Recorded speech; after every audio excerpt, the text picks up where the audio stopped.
Good morning. Good morning. It is 9 a.m.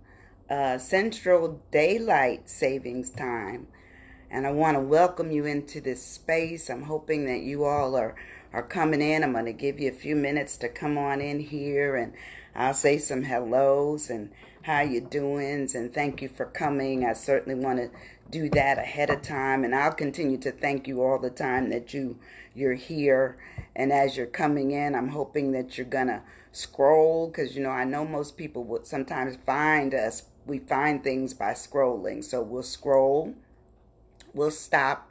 I want you to share, and then I want you to stay. So those are all the S's today. So every day we got something going on, and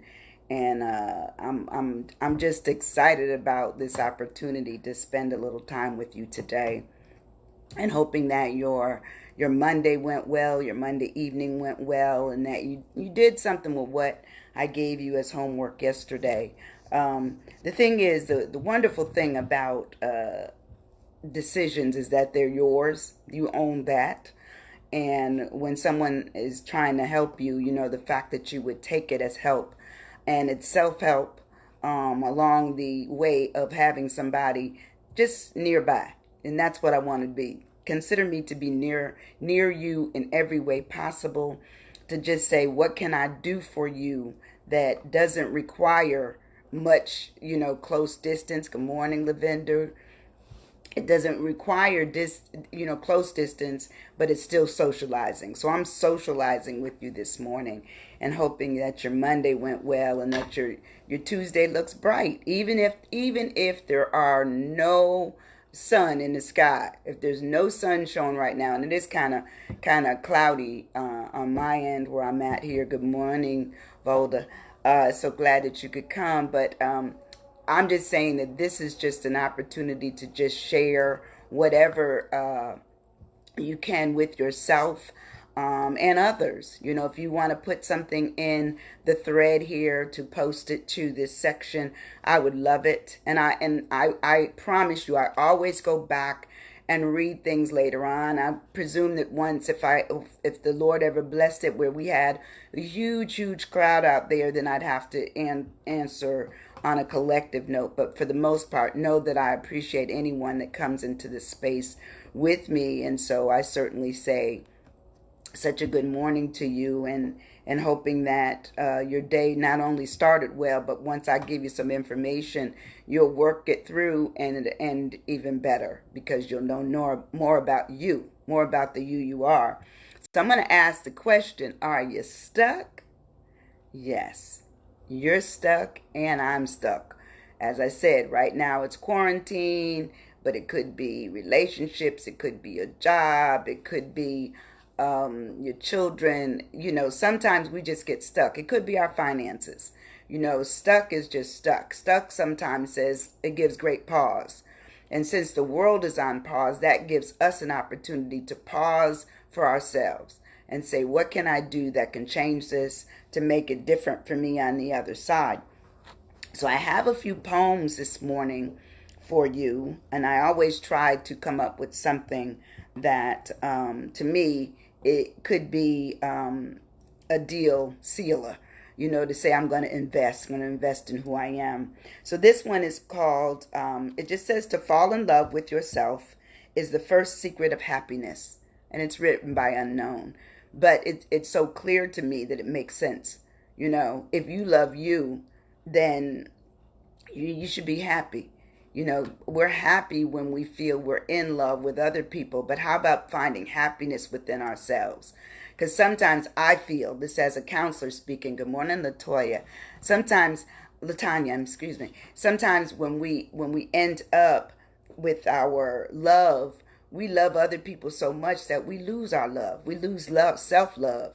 And what I'm trying to do is, let's go back down into our basements again. We're someplace on our steps, but we're going down. And the descent is really to get to the bottom, to find the treasures of us. Who are we? What do we come with? What are we made of? What do we look like in terms of being, what I would say, naked in our truth, naked in our being, naked in our understanding, naked in our love, but getting back down to self is just so vital. And the second one talks about bravery. It says, bravery is the audacity to be unhindered by failures and walk with freedom, strength, and hope in the face of things unknown. Sometimes we don't know where we're going. Isn't that what it says when it talks about walk by faith, and not by sight? That's out the Bible. It tells us that. And sometimes we don't always think we have to see everything, hear everything, think we know everything, and we don't. We don't. Good morning, Rhonda, my niece. Good morning, Iris. I'm telling everybody good morning as you come on in. But we don't know everything, and we're not supposed to know everything. Just like when we come into the world, if we had the spirit of needing to know when we die, then we would probably be stuck on not being able to do much of anything. Good morning, Ashley. We can't always do stuff if we know the end. Sometimes we have to go all the way through to get to an end, to get to a solution, to get to a resolve that makes it peaceful for us. And sometimes our worry along the way to get to the end is unnecessary. But do we know it? No. So the worry is the transitional stuff. That's on our way to trying to find out what's up on the other side. But this is what I came up with this morning. It says, and I just decided to write this. It says, the story you are investing in today, this is your story, will be the essential information that you leave for anybody that basically, even if you don't know it, you're leading them. So that's for your family, for your loved ones, be it, distant, not connected loved ones, because a lot of people can love you and they're not family. So it could be friends, but anyway, it's leaving what you know that forms wise information, because I believe the longer you live, the wiser you are. And if you're not learning anything from anything that you're doing, then you need to find a new set of variables to work from, a new frame of work. You need to find out what makes it vitally important for you to move forward. And I was looking at this morning. Good morning, Jamisha. It was talking about, and I decided where are there other ways when we've had to make some corrections in our lives, but we didn't know how to do it. And so I came up with this example. It says, when you have a medical operation, it's supposed to correct what is wrong. Sometimes the operation works and sometimes it doesn't. Sometimes you have to go back and have a second follow-up operation. And so the thing is that it looks at the cancer that might be in the body, or the heart disease, or the cerebral hemorrhage that's possible, or the stroke that's occurred, which is the same, or any other serious ailments that come in the body. Okay, we have to get them out. And that's the same thing when we're filled with positions, the people we think we put people in, or we filled with people, or we filled with power, perceived. All these things are things that are beyond what we can control. But if we work on it, if we go to our doctor, and in this case, I'm saying that your doctor can be upstairs. That's your vertical doctor. But then you also have to go to your doctor of self. And self can tell you what to do if you decide you're going to listen. Because a lot of times we've heard some things. We wake up with stuff. In fact, one of the things they've said recently is that if you are getting more sleep now than you were previously to or prior to quarantine, that you are thinking better. That you are also remembering more of your dreams, and your dreams can be vivid, because they said the more rest the body gets, the more you're able to really write a story. You actually could get up, and I don't know, I keep a pen and paper on the side of my bed. I do. And the reason I do that is because I find that sometimes when the mind has an opportunity to just quietness, just absolute quietness, that's when it becomes alive. It's going to give you some things that were in the back of your consciousness. They brought it to the forefront. And so you need to act on it. And this is for anybody. It's for the person. It doesn't matter what age you are, because learning, living, you're going to live until you die. Okay? That sounds like one of them Trump things, excuse me, like the people dying that haven't died before. Pardon that. But anyway, you're going to live. And I say, live your life. Live it. Understand that every day you're given is an opportunity for discovery. Who are you? What are you all about? What is it that you want? You know, oh, and Lavender just wrote, stillness invites creativity. That's good. I may have to steal it. But I agree with it. You know, I believe that when you're absolutely quiet in your sereneness, in your solaceness, you can come up with some creative stuff that people will not even believe. They'll look at you and say, that's not yours, that you stole that. No, I didn't. It was given. It was God given. It was driven. It was driven into me. So when I woke up, I had another form of myself. I found out that I need to go to another multiple intelligences that I have. You know, and I keep trying to tell y'all, I try to leave those multiple intelligences there for you all to go and do self-discovery, because that will give you an idea of where you are. It'll tell you, no matter if you're a college graduate or you're a grandmother or you're a preacher, you're a teacher, it does not matter. It gives you some ideas, and then you'll have some what I say, some jewels, some treasures based on who you really are. How come you make certain decisions? How come you like a certain color? How come it does all of that? It talks about how you could be a person that only likes to move, or you enjoy nature, or you enjoy music, or you enjoy all of these things are who we are. And that's the story that you're leaving to anyone else who sees you, because you're comfortable in the body that you have, or you should be. It should be. It's yours. It's yours. Nobody else can take that from you. That is yours. So anyway, look at your story. Create it today. You've already started it. If you need a new chapter, you need a new verse, you need a new set of references, go for it. They're yours. But you have to make that decision that this is what you want. That would be the excitement. Oh, and I want you to hit share on this video. Please, everyone that comes in, just hit share. Even if you don't stay long, you know, do the SSSS, which is the scroll, the stop, the share, and to stay. At least you can share. I'd appreciate that. But anyway, those are the things that we wanted to discuss today. Now, you know, I always have questions. And I always have some things it talks about our treasure. Good morning, Renita and Deborah. So happy that you're here. And my questions today are interesting questions, because to me, it reminded me of when I was in grad school, and they said, you know, you're on an island and you can only, you know, and they told all the people that were there on the island with you. It was like a doctor, a lawyer, a teacher. There was a dancer. There was this and that and other thing. And you had to determine which people could go with you on the ride up out of there. But there was going to be one that could not go. And they were asking who would it be and why. So even though you may have your opinion as one, you had to go out and leave the island as a collective group. And the group had to make the final decision. And for some reason or another, I remember the dancer staying there. I don't know why.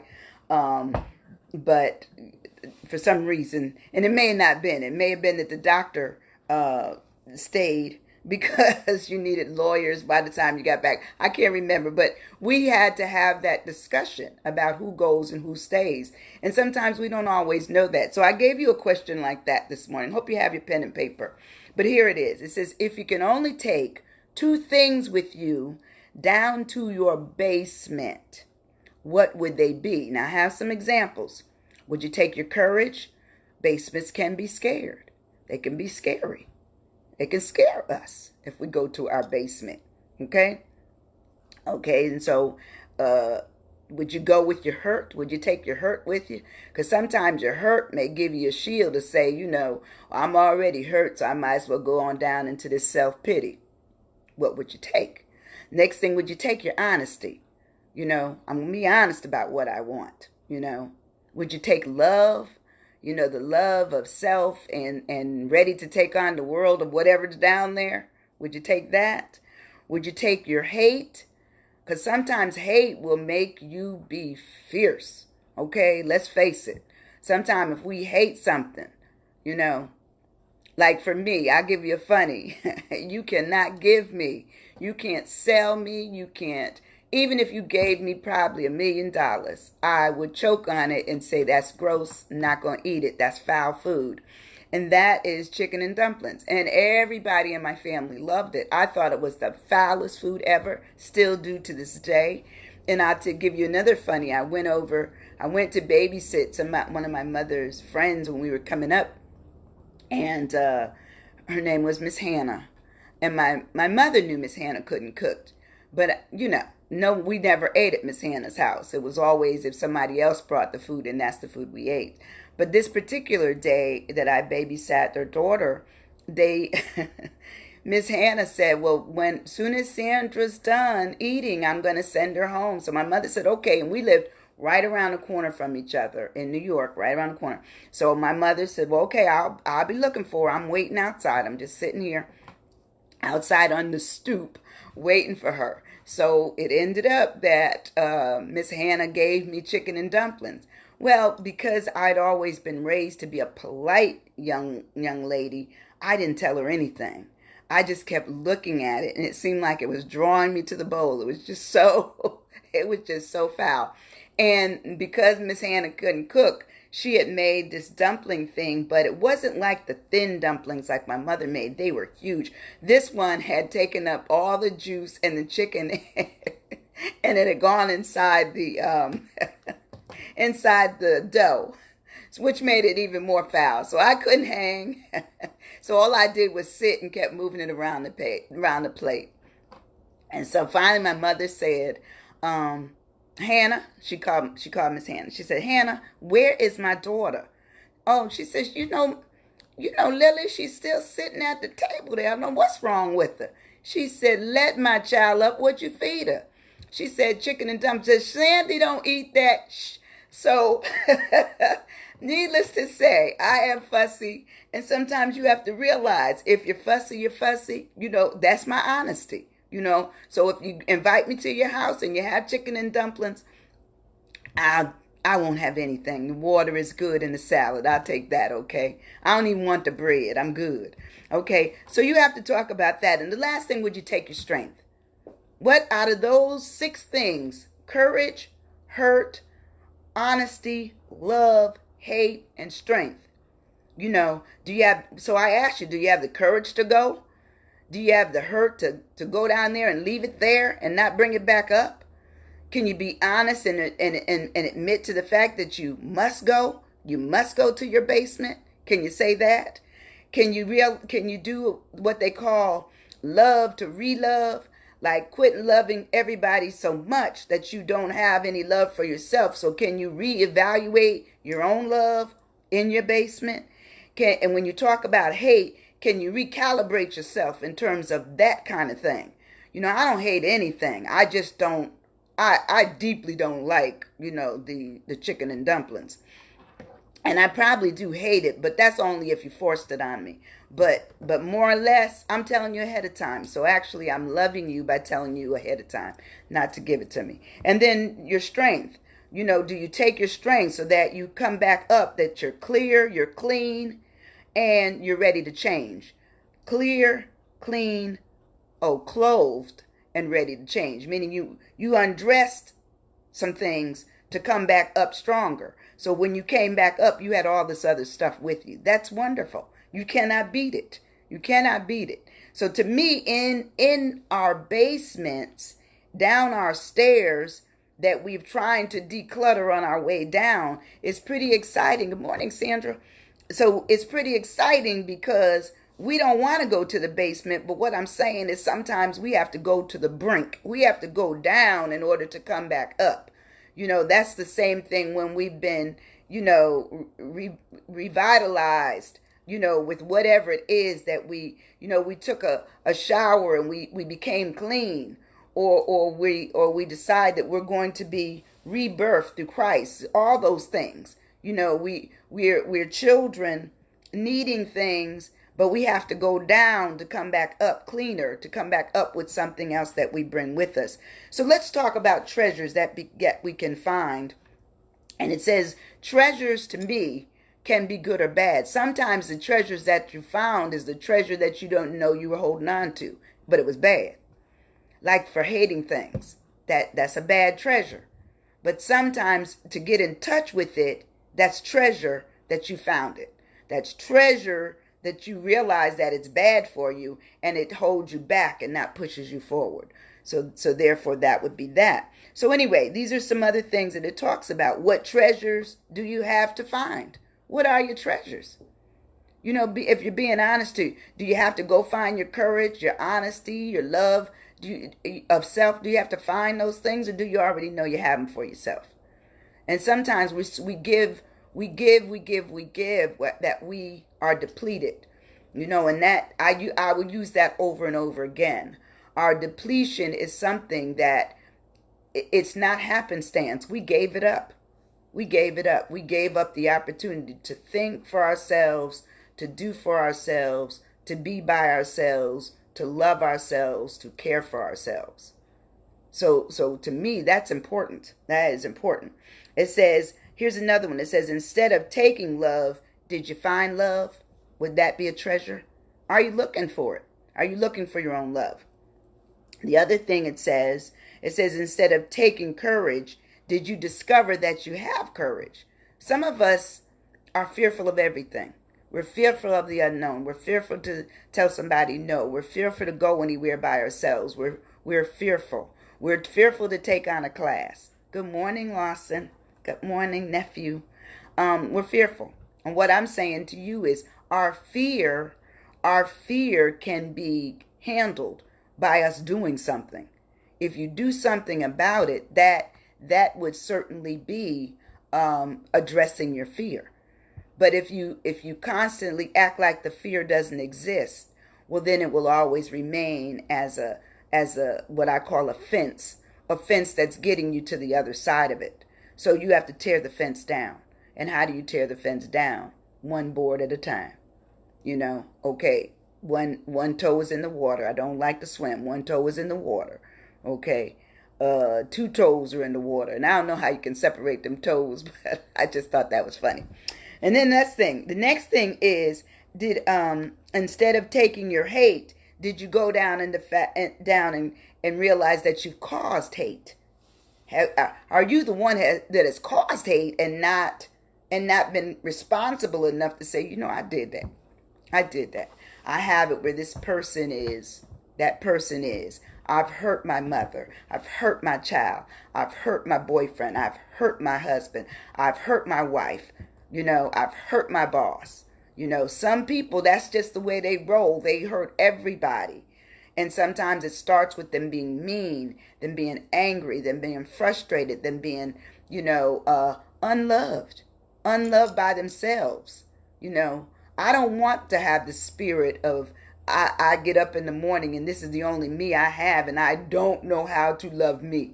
You know, because people will leave you. But can you leave yourself? Absolutely not. You cannot do it. You can't do it. You cannot separate self. Now, of course, let me tell you this. You know, having been a clinical counselor as well with mental health, there are separations of people. People can have 2 or 3 different personalities. And, you know, personality is something that, you know, that comes with you when you come. So, you know, the Dahmers of the world, the serial killers, all these people, the Ted Bundys, you know, those folks, they came with that stuff. But then they also had a charm that would lure people to them. So sometimes you also have to be leery of the charmers, leery of the people who are coming towards you, and you not have a suspicion about who they really are. You know, because that's just life. That is just life. But anyway, so those are what we know. So I want you to know that you want to know, if not now, when? That's my question. If not now, when? If you're not going to discover, good morning, Vanessa, if you're not going to discover who you are now, when are you going to do it? Every day we're getting older. Every day we're getting wiser, but we also become weak in terms of the things we want to do or we don't want to do. And sometimes life will just fold in on you. It will fold in. You know, commitment, commitment, commitment, and people and people and people. What I'm saying is move out the people. God's helped with that right now with this pandemic. Move away the people. Come down to, as they say, slim it down, trail it, trim it. Get down to the I, the me of who you are. That's it. Nobody else. No one. No one else is going to worry about who you are except you. So I'm saying when you come back up, you're coming up with a breath of fresh air. You're coming up with more air in your lungs because you really took in a deep breath. You really stayed down there long enough to realize that the baggage that you had, you could leave. And what you were bringing up, they were your true treasures, even if some of them were that you learned things about yourself. But a lot of us, we're not truthful. We don't want to know our truth. And I'm telling you, your truth is your truth. Who you are, that's who you are. And it starts early in life. So if you've had good role models and you kind of forgot about them, because sometimes you can be trained well. I remember my mother always telling me the Bible verse, it says train up a child, and we were trained. But some of her 10 children did what they wanted to do. Okay? And eventually they came back, which is what the Bible says will happen. You will come back. So even if you're in your teens, your 20s, your 30s, your 70s, and you still have some learning to do, go back to what you learned early in life, which may also confirm your foundation. And then add to the foundation. You want to expand some. Adding to what wisdom you're bringing about now. Because what you learned from your folks and the church or whatever were your resources early in your life, you have some new resources now. And it may even be people, because people can feed into you now.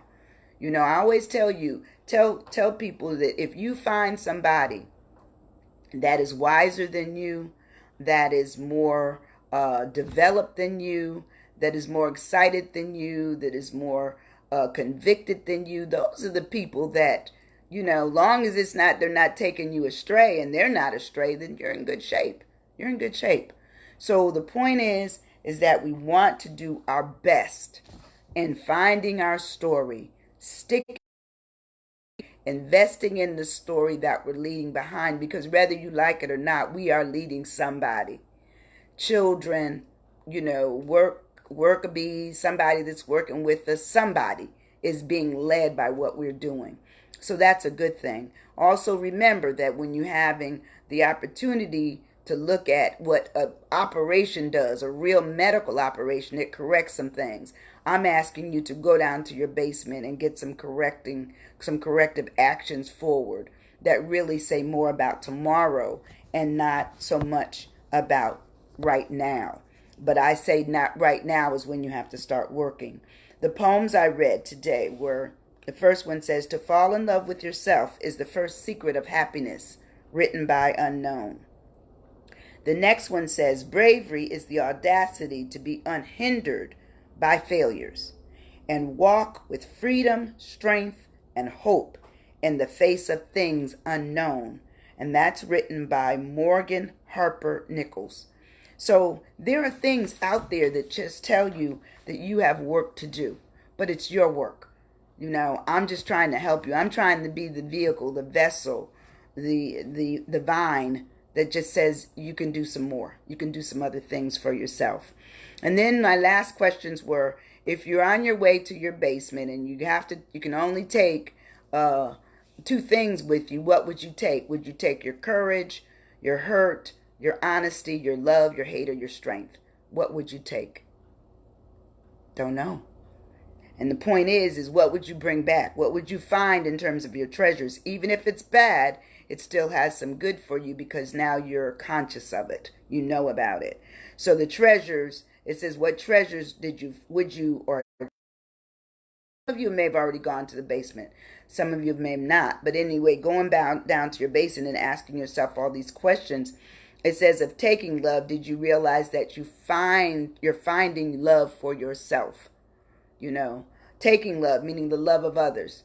You know, I'm telling you, are you finding love down in your basement for yourself because you're letting go of some things? Instead of taking hurt, did you uncover that you're hurt or that you hurt others? Question. Instead of taking courage, you know, did you discover that you have no courage, you know, or you need more courage? And how do you build up your courage? By taking it step by step by step. And every step that you take, you give yourself a clap, a hands up, a shout out, a praise that you can go back. That's forwardness. That's coming back up your step. Stuff. And the last one says, instead of taking hate, did you find out that you caused hate? And if you did, how do you change that? That you come up those stairs, that you're no longer hateful. You're no longer worried about what anybody is saying, thinking, or doing.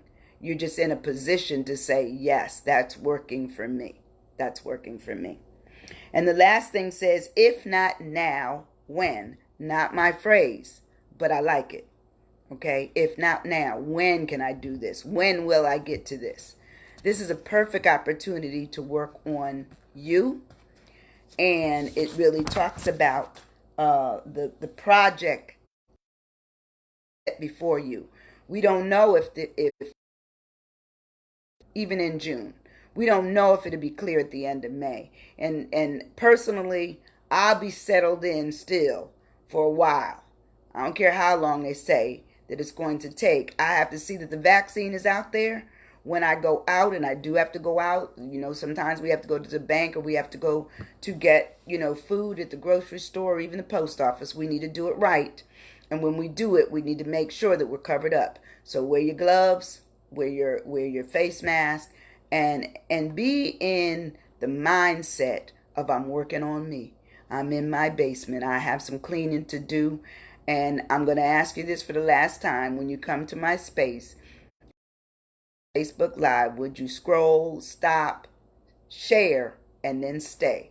I appreciate you. You have a wonderful day. I hope I see you tomorrow morning at 9 a.m. And I want to tell you, every day I sit down and I prepare my lesson for the next day, just like a true educator. So I love you.